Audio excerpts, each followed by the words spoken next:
제가 조선일보 뉴스를 하나 내가 읽어드리겠습니다. GTX 약발 끝났다. 동탄 아파트값 4억 원으로 뚝. 2년 전 가격으로. 수도권 강릉급백철도 호재에 힘입어 지난해 큰 폭으로 집값이 올랐던 경기 화성 동탄시의 집값이 최근 들어 급격히 떨어지며 2년 전 가격대로 회귀했다. 가격 급등에 따른 피로감과 금리 인상 등의 여파로 수요가 급감한 탓으로 해석된다. 이런 내용이 있습니다. 말 그대로 금리 인상의 여파와 수요가 급감한 탓으로 거래절벽 탓으로 이렇게 집값이 크게 올랐지만 최근 들어 완전히 급격하게 떨어지며 2년 전 가격으로 다시 되돌아갔다 이런 내용입니다. 국토부 실거래가 공개 시스템에 따르면 동탄역 10원 하나 꿈에 그린 프레스티지 전용 면적 83m 제곱 19층 매물이 지난 6일 10억에 거래됐다. 이는 지난해 판을 기록한 동일 면적 제곱가인 14억 5천만 원보다 무려 4억 5천만 원이나 낮다. 저는 이 문제를 이렇게 특정 동네를 계속 읊어줄 수도 있지만 어쨌든 4억 5천만 원이나 GTX 호재로 올랐던 집값이 떨어졌다는 내용이고 이 단지들이 동탄역과 가까워서 오는 2024년에 개통 예정인 GTX A 노선의 수혜가 예상되도록 되는 것으로 꼽혔단 말인데 저는 이 GTX 문제 한번 짚고 내 개인적인 좀 소견을 말씀드리겠습니다. 전문가들도 앞서 GTX 라인을 살펴보라 이쪽에서 이런 집들이 사실 경기도권에 GTX가 왜 호재가 생겼냐면 소위 이런 겁니다. 이런 서울 도심권으로 진입하는데 2시간 이상 걸리는 곳들 최소한 이런 곳들에 GTX가 생기면 더 빨리 접근을 용이하게 할 수 있다는 말이죠. 그래서 지도를 그려놓고 수도권 예를 들면 저 의정부 끝이라든지 이 인천 끝 예를 들어서 공항철도도 지금 있지만 공항철도 기준으로 인천이라든지 아니면 저 김포 끝에서 접근을 GTX C다 D다 노선을 타고 와서 이것 때문에 동네 분쟁이 생기고 장기적으로 당연히 교통 접근선을 발달시켜야 된다는 거는 너무나 환영할 일이고 박수받을 일이죠. 그리고 실제로 이런 소위 말해서 외곽 지역에 사는 분들도 출퇴근 지옥에서 벗어나야 되고 좀 이런 스트레스에서 해소돼야 됩니다. 사실 자기 월급을 평생 모아도 10년 20년 모아도 서울에 집을 못 산다는 내용은 앞서 제 방송에서도 말씀드렸고 경기도권에도 자력으로는 집을 못 삽니다.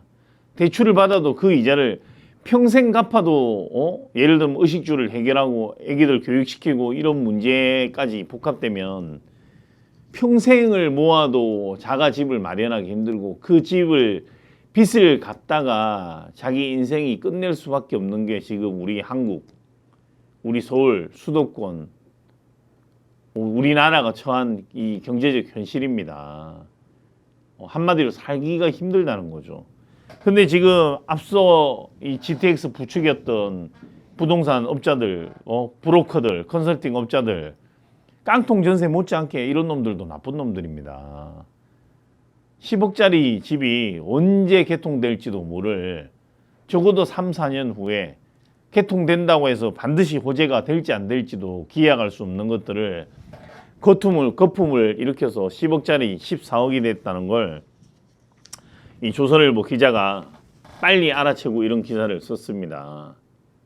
이 기사를 보고 저희 집하고 TV 독자분들도 내지는 GTX 호재랍시고 지금 제가 기존에 제가 부천에 거주를 했었는데 부천만 예를 들어도 그렇습니다.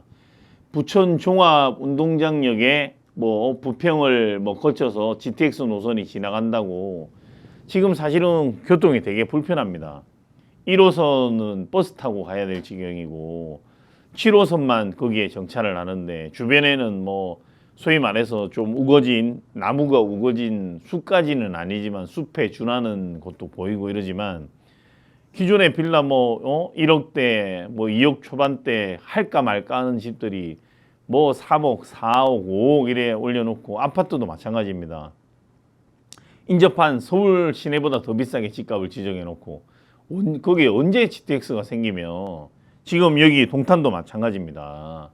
의정부도 마찬가지일 테고 아니면 또 반대로 저기 예를 들면 저기 하남 더 넘어서 뭐 미사리라 칩시다. 그런 등등 또 저 밑에 수원 더 밑에서부터 해서 뭐 어디 뭐 평택에 시작해서 뭐 오는 거 뭐 각종 이런 소위 말하는 고속철도 이슈 가지고 다시 한번 생각해 봐야 될 문제고 당장 그 뭐 집값이 오르지도 않습니다. 또 그게 생긴다고 해서 저도 인천에서도 공항철도를 타고 출퇴근도 해보고 했지만 시간이 그래 녹록지 않습니다. 실제로 타고 오면 1시간 반, 2시간 이렇게 뭐 환승하는 구간, 환승 거리가 너무 많고 거리가 길고 이러다 보니까 뭐 김포의 골드라인도 마찬가지입니다. 이런 곳들을 보면 뭐 다 보면 뭐 예를 들어서 철도에 뭐 칸이 한두 칸밖에 안 된다든지 소위 한양 두냥이라고 표현하죠. 철도에 이런 칸이 몇 칸 안 된다든지 아니면 운행 간격이 길다든지 배차 시간이 길다든지 뭐 경의중앙선 뭐 등등 많지 않겠습니까? 뭐 남양주 뭐 신도시들이 많죠.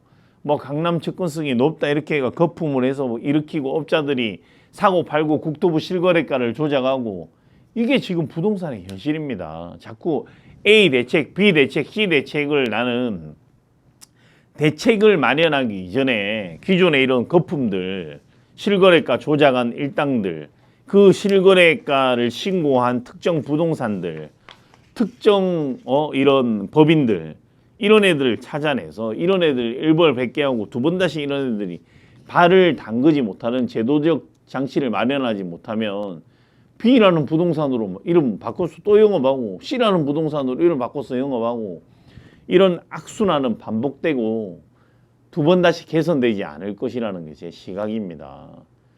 뭐 뛰는 놈 위에 제가 뭐 나는 정말 걸어가는 검사들 위에 날아다니는 이런 사기꾼들이 있는 겁니다. 하다못해 병원도 그러지 않겠습니까? 일부 잘못된 의사들, 나쁜 의사들이 잘못하고 나면 면허 취소를 안 하다 보니 또다시 다른 이름으로 개원을 하고 하지 않습니까? 근데 하물며 이런 부동산은 뭐 이름 접는 게 부동산들이 실제로 신설되는 예를 들어서 아파트 단지가 있다면 거기 우 들어갑니다. 예를 들어서 뭐 지금 검단 신도시다. 우 들어가죠. 그러면 신도시 이런 데는 보면 앞으로 뭐 분양 일정이 23년까지 뭐 계속 계획돼 있습니다. 가서 쭉 사고 팔고 해서 자기 수수료 먹고 예를 들어서 뭐 다운 계약서를 쓴다든지 해서 이런 소위 말하는 불로소득을 챙기고 또 이름 바꿔서 다른 데 가는 겁니다. 뭐 너무나 잘 아시겠지만 예를 들면 그런 거죠. 뭐 부천이면 부천 신도시면 대장부동산, 뭐 인천이면 인천 검단부동산, 뭐 김포면 뭐 김포 풍무면 풍무부동산, 뭐 이런 식으로 이름을 지어서 들어가지 않겠습니까? 남양주면 남양주 부동산, 의정부면 의정부 신도시 부동산 뭐 이렇게 하겠죠. 이런 분들 다 찾아내야 됩니다. 그리고 이런 거품들 싹 꺼트려야 됩니다. 이런 정책은 알릴 필요가 있지만 이런 정책으로 집값을 터무니없이 올려서 평생 직장 생활해도 나는 집 한 채 못 사고 평생 직장 생활해도 수도권 위성도시 경기도에도 집을 내 집 마련을 못하고 설사 운 좋게 내 집 마련해도 평생 이자 부담에 월급 진짜 뭐 해봐야 자기 연봉 예를 들어서 평균 연봉 제가 5천으로 잡겠습니다. 뭐 사회 초년층은 더 낮을 테고 장년층은 조금 더 받는 사람이 있다 치도 5천 받으면 실순행이 예를 들면 뭐 한 400 언저리에 된다고 칩시다. 이런 대출 이자 한 200만 원 내고 나면 의식주 해결도 고민이 될 수밖에 없는 게 이 대한민국의 현 주소다. 그리고 LH는 뭐 전 정권에 이랬는데 찍어 누른다는 식의 이런 뭐 일부 언론, 소위 말하면 진보 언론을 표방하는 곳들에 이런 뉴스가 있는데 저는 물론 보는 시각에 따라서 그럴 수도 있겠지만 그렇지 않다고 생각합니다. 혁신과 쇄신을 거듭해서 두 번 다시 LH 직원들이 도둑질 못하게 만들고 일벌백계해서 다시는 발을 못 붙이게 해야 된다고 저는 그렇게 생각합니다. 또한 이런 소위 말하면 학자 출신들을 관료에 많이 제가 이런 등용하는 것들을 많이 보고 지금 윤석열 정부가 사실은 인사 때문에 지적을 많이 받는 모습들을 제가 봤습니다. 근데 안타깝게도 뭐 다 그런 건 아니고 다 그렇다고 말로 표현을 못 하겠지만 학자 출신들을 정부의 관료로 임명하게 되면 기존에 문제가 많이 생겼습니다. 뭐 대학 교수 출신이라든지. 왜 그러냐? 학자로서는 존경할 수 있겠지만 우리가 대학에서 배운 학문과 현장에서 하고 있는 뭐 예를 들면 건설을 제가 이게 부동산 방송이니까 건설을 예를 들겠습니다. 학교에서 가르치는 거는 10년 전부터 있던 기술이라고 따지면 현장에서는 실시간으로 새로운 기술들이 나옵니다. 예를 들어서 진동 방지 기술이라든지 아니면 지진에 대비한 기술 아니면 첨단 ICT가 결합된 이런 인포테인먼트 기술이라든지. 그런데 학자들이 이걸 따라가기가 힘들죠. 또 반대로 자재값은 실시간으로 오르고 업자들의 속임수는 날로 늘어나고 아니면 이런 재건축을 할 때도 이 둔촌 주공이라든지 갈등은 늘어납니다. 이런 걸 해결하려면 고도화된 뭔가 정말 이런 고도화된 이 현장 감각이라든지 현장의 목소리, 실시간 뉴스 그리고 내가 취재하려는 자세, 어떤 걸 알아보기 위한 파악하려는 자세가 돼 있어야 되는데 상대적으로 부족할 수밖에 없죠. 교수라는 게 사회에서 덕망받고 존경받는 직업이다 보니까 아무래도 본인이 하기보다 남을 시키는 경우가 많고 아니면 제자, 대학원생, 뭐 대학생 프로젝트로 하다라는 경우도 많고 하다 보니까 조금 이런 기민한 대응에 떨어진다는 게 사실은 보통 국민들의 시각이라고 생각합니다. 그래서 현장의 목소리를 반영할 수 있고 자기가 현장에 발로 뛸 수 있고 이런 진짜 하다못해 관료 중에서도 현장 목소리에 귀를 기울일 수 있는 기민한 사람들이 이런 요직에 가야 된다고 생각합니다. 단순히 고학력이다, 학력만 좋다, 아니면 뭐 이 멤버, 이 멤버가 구간이 명간이다 해가 예전에 그냥 기존에 했던 사람 집에 댁에 가신 분들 불러드리고 이런 것들이 국민들한테는 굉장히 식상하고 뭔가 조금 변화하려는 모습을 보이지 않는다. 그냥 자기 안정만 취하려 한다 보니까 이런 게 또 지지율에도 영향을 미치는 것이 생각합니다.